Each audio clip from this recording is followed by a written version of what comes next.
Bismillahirrahmanirrahim.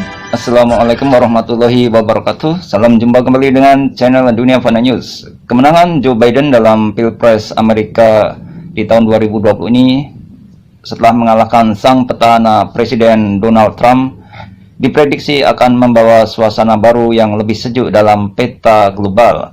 Joe Biden yang berasal dari Partai Demokrat yang tabiatnya akan lebih cool, kalem, tenang dalam kebijakan globalnya daripada Trump dari Partai Republik yang secara tradisi perangainya agresif.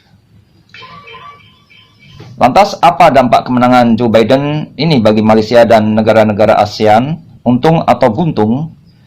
Dengan terpilihnya Joe Biden sebagai Presiden Amerika yang bertindak sebagai negara superpower dunia selama ini dan sering disebut sebagai polisi dunia, maka dipastikan akan ada perubahan signifikan dalam kebijakan globalnya, terutama di bidang ekonomi, politik, dan militer.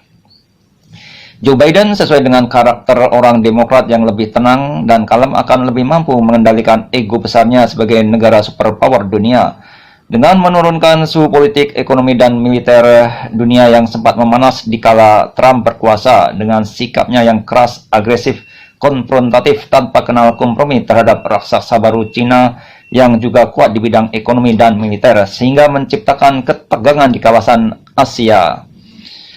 Perang dagang dengan Cina yang diterapkan Presiden Trump dan juga ancaman perang militer antara kedua negara raksasa dunia tak saja akan mengancam perdamaian dunia, akan tetapi juga perekonomian dunia yang telah terpuruk akibat dari serangan pandemi COVID-19. Maka dengan kemenangan Joe Biden sebagai Presiden Amerika akan berdampak positif bagi Malaysia dan negara-negara ASEAN yang posisi geografisnya berdekatan dengan Cina sebagai raksasa ekonomi dunia saat ini.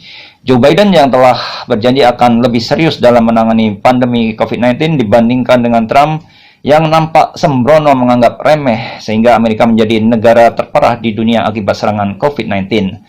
Dengan keseriusan Joe Biden menangani COVID-19 lalu cepat mereda, maka ekonomi Amerika akan cepat pulih, lalu perang dagang dengan Cina berakhir, dan ketegangan militer di Laut Cina Selatan berkurang pula. Maka itu akan memicu pertumbuhan ekonomi dunia yang akan segera bangkit lagi, termasuk di Malaysia dan negara-negara ASEAN lainnya dengan indikasi kebutuhan komoditas dan produksi barang meningkat dan mengurangi angka pengangguran lalu akan meningkatkan daya beli masyarakat. Jadi kesimpulannya adalah dengan terpilihnya Joe Biden sebagai Presiden Amerika Serikat akan membuat Malaysia dan negara-negara ASEAN lainnya lebih beruntung, bukan buntung, insya Allah. Sekian, terima kasih atas perhatian Anda semuanya. Wassalamualaikum warahmatullahi wabarakatuh.